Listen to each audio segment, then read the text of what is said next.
साईं की बात।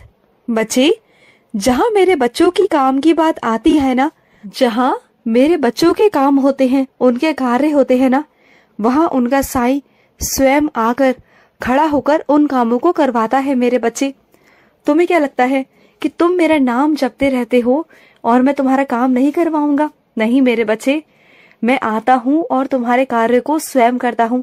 तुमने कई बार ध्यान दिया होगा कि तुम्हारे कई काम बहुत ही आराम से हो गए। तुम्हें ऐसा लगा होगा कि शायद वो काम आराम से होना ही था। नहीं, उस काम में बहुत अड़चने थी, लेकिन उस काम को मैंने खुद खड़े होकर वहां पर करवाता हूँ। साक्षात रूप में मैं वहां खड़ा होता हूँ मेरे बच्चे, और तुम्हारे सारे कामों को मैं ही करवाता हूँ। और सुनो, तुम अगर ना मेरे अंदर, मेरी गहराई में डूबना चाहते हो ना, तो जैसे समुद्र के किनारे सब लोग आकर बैठ जाते हैं, वैसे मत बैठो मेरे बच्चे, बल्कि समुद्र में डुबकी लगा कर ना, जो उसके खजाने हैं, हीरे मोती जवाहरात, वो अगर चाहते हो ना, तो उसके लिए हमें समुद्र में डुबकी लगानी पड़ती है ना मेरे बच्चे। तो बस वही है मेरा भी, कि जो मेरा बच्चा मुझ में गहराई तक जाएगा ना, वही सब कुछ पा सकता है। और अगर बाहर से बस ऊपरी मन से मुझे पूजेगा, प्यार करेगा ना, तो वो कभी भी मेरी गहराई तक नहीं पहुंच पाएगा। मेरी गहराई तक पहुंचना इतना आसान नहीं है। वही मेरी गहराइयों तक पहुंच सकता है जो मुझ में समा जाए, जो मेरी बातों को समझ पाए, गहराइयों को समझ पाए, अपने साईं के एक एक शब्द को समझ पाए, जो मेरी साईं सा चरित्र कहती है ना, एक एक शब्द को कह पाए, समझ पाए, और जो उनके वाक्य हैं, जो शब्द है ना, और जो मेरे वचन हैं, उन्हें अपने जीवन में उतार पाए। तभी मेरा बच्चा मेरे गहराइयों तक पहुंच कर ना, जो वो खजाने हैं ना, वो पा सकता है। और वैसे बस अगर ऊपरी मन से करेगा तो बस वो मुझसे दूर ही रहेगा, ज्यादा मेरे करीब नहीं आ पाएगा। अब तुम देखो मेरे बच्चे कि तुम क्या करना चाहते हो। इस सागर भी डूब कर ना मेरा सब कुछ पाना चाहते हो, या फिर दूर से खड़े होकर जैसे सभी लोग करते हैं वैसे करना चाहते हो? क्योंकि मेरे कुछ विशेष ही बच्चे हैं जो सिर्फ मुझे ही मांगते हैं, मुझे ही चाहते हैं, और वो मेरी गहराइयों में डूबना चाहते हैं। और बाकी लोग तो सिर्फ दूर से ही आते हैं अपनी इच्छाओं को पूरा करवाने। अब तुम क्या करना चाहते हो बताओ? तुम मेरी गहराइयों में डूबोगे ना, तो तुम्हें वो सब दे दूंगा जो तुमने कभी सोचा भी नहीं था मेरे बच्चे। और सुनो, सुबह ब्रह्म मुहूर्त में उठने की आदत डालो मेरे बच्चे। तुम जानते हो, कुछ लोग जो सोते हैं ना, वो सोकर अपना जीवन व्यर्थ कर रहे हैं। वो अभी ज्ञान के प्रकाश में ही नहीं है। उन्हें नहीं पता कि सुबह उठने का क्या फायदा है, क्या उन्हें पाना है और क्या वो खो रहे हैं। वो खुद भी नहीं जानते, वो इतने नादान है ना।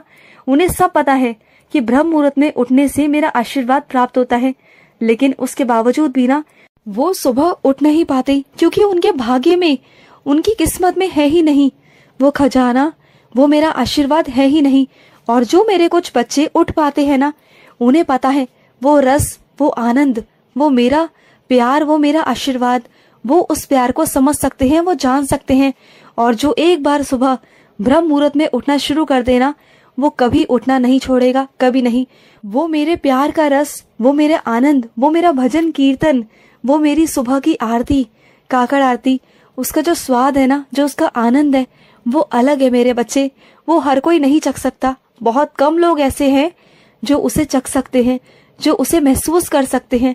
वो हर कोई नहीं कर सकता। और सुनो, जब मेरे मंदिर आते हो ना, तो किसी के वस्त्रों की तरफ मत देखा करो कि उसने कैसे वस्त्र पहने हैं और तुम्हारे वस्त्र कैसे हैं। नहीं मेरे बच्चे, पहली बात तो तुम किसी से कम नहीं हो, समझ गए ना। और दूसरी बात, जो मेरे मंदिर आता है ना, वो मेरे लिए आता है, ना कि वस्त्रों को देखकर मेरे बच्चे। तो दूसरों को देखकर ना अपने वस्त्रों को तुच्छ समझना, अपने आप को नीचा समझना, ये कहाँ की मेरे बच्चे बात है बताओ। अपने आप को ये नीचा मत दिखाया करो, और ये मत सोचा करो कि उसने बहुत अच्छे कपड़े पहने हैं और मेरे पास नहीं है। अरे तुम्हारे पास वो है जो उसके पास नहीं है, ये कभी सोचा है तुमने? तुम्हारे अंदर सादगी है, तुम्हारा पवित्र मन है, ये सोचो तुम, और वो उसके पास में नहीं है। समझो मेरे बच्चे इस बात को।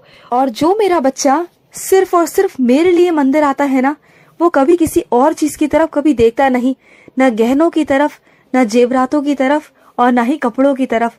अगर उसकी नजर पड़ती है तो साईं पर पड़ती है। मेरा बच्चा हर पल, मुझे देखना चाहता है और उस बच्चे को मैं अपने दर्शन देता हूँ और मेरे दर्शन पा करना उसकी आंखें तृप्त हो जाती हैं मेरे बच्चे। फिर उसे कुछ और देखने की चाह रही नहीं जाती, क्योंकि उसकी आंखों में मैं प्रवेश कर जाता हूँ, उसके मन में मैं प्रवेश कर जाता हूँ, उसके दिल में। तो मेरे बच्चे, तो ये सब देखने मत आया करो। अगर देखना है तो अपने साईं का चेहरा देखो, मुझे देखो, मेरे चेहरे की रौनक देखो, जो तुम्हारे आने से मैं कितना खुश होता हूँ वो देखो। तुम्हारे साईं ने जिंदगी भर मेरे बच्चे, जब तक मैं शारीरिक रूप में रहा, मैंने वही अपने फटे पुराने कपड़े पहने, वही जीवन व्यतीत किया। भिक्षा मांग कर मैं खाना खाता था। मैं चाहता था तो बहुत कुछ कर सकता था। मैं तो ब्रह्मांड नायक था, मैं तो राजा था मेरे बच्चे। मैं चाहता तो बहुत कुछ कर सकता था। मैं वो जीवन व्यतीत कर सकता था जो किसी ने सोचा भी नहीं था। लेकिन उसके बावजूद भी मैंने अपने बच्चों को ये सिखाया कि अमीरी और गरीबी कुछ मायने नहीं रखती। अगर गरीब रहने में ना बल्कि सुकून है, शांति है। उस अमीरी बिस्तर पर वो शांति, वो सुकून कहाँ जो तुम्हारे पास है मेरे बच्चे। सुकून की नींद जो हर किसी के पास नहीं होती, जो अमीर लोगों के पास तो बिल्कुल नहीं होती मेरे बच्चे। तो जाने दिया करो, इन सब चीजों पर ध्यान नहीं जाना चाहिए तुम्हारा, बिल्कुल नहीं। और सुनो, ये मत सोचा करो कि दूसरे बुरे हैं, ये सोचा करो कि मैं बुरा हूँ, मेरे में बहुत सारे अवगुण हैं, और अगर मैं बुरा हूं ना तो सब अच्छे हैं इस दुनिया में। हमें इस नजरों से दुनिया को देखना है। अगर तुम इस नजरों से दुनिया को देखोगे ना तो देखना तुम्हें सारी दुनिया खूबसूरत नजर आएगी। और जैसे जैसे तुम्हारा मन खूबसूरत रहेगा ना तो फिर देखना तुम्हें चारों तरफ ये दुनिया खूबसूरत ही नजर आएगी मेरे बच्चे। और तुम्हें कुछ भी बुरा नहीं लगेगा, सब तुम्हें अपने साईं का लगेगा।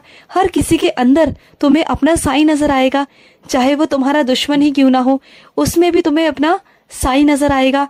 चाहे वो कितना भयंकर से भयंकर ही क्यों ना हो, तुम्हें उसमें भी अपना साईं नजर आएगा मेरे बच्चे।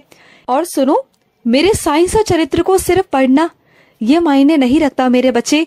वो तो तोते की तरह तुम रट देते हो, पढ़ लेते हो, बस वो मायने नहीं रखता मेरे बच्चे। मेरी साईं सा चरित्र को पढ़ना और उसे समझना वो बहुत जरूरी है मेरे बच्चे। और सबसे जरूरी है भाव से पढ़ना, सही उच्चारण, सही व्याकरण के अनुसार पढ़ना, ये बहुत जरूरी है मेरे बच्चे। एक एक शब्द को बहुत आराम से पढ़ो। मैं नहीं कहता कि सारा सब कुछ एक दिन में पढ़ लो, चाहे एक पन्ना ही क्यों ना पढ़ो, चाहे एक वाक्य ही क्यों ना पढ़ो, चाहे एक शब्द ही क्यों ना पढ़ो, लेकिन पढ़ो ऐसे कि तुम्हारे अंदर आत्मा में वो उतर जाए, वो तुम्हें समझ में आए, कि तुम्हें लगे कि हाँ, मुझे अपने साईं की गहराइयों को समझना है, मुझे अपने साईं को समझना है। और वो एक एक शब्द जो साईं ने कहा मुझे उसे समझना है। वो तुम्हारी भावनाएं वो मुझ तक सीधा पहुंचनी चाहिए मेरे बच्चे। उस रटू तोते की तरह नहीं कि बस पढ़ते चले गए और सारा सब कुछ एक दिन में खत्म कर लिया। तो तुम सालों साल कर लो, कोई फायदा नहीं होगा, क्योंकि तुम्हारी भावनाएं उसमें होंगी नहीं मेरे बच्चे।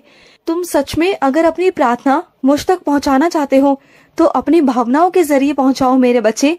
मैंने साईं सा चरित्र का आशीर्वाद इसलिए दिया है क्योंकि उसे समझकर अच्छे से और उसकी भावनाओं के अनुसार ही तुम मुझ तक अपनी प्रार्थनाएं पहुंचा सको, ना कि इसलिए कि रट्टू तोते की तरह पढ़ पढ़ कर बस एक दिन में खत्म कर दो। वो महज एक किताब नहीं, वो मेरा वाक्य है, वो मेरे शब्द है, वो मेरे अर्थ है मेरे बच्चे।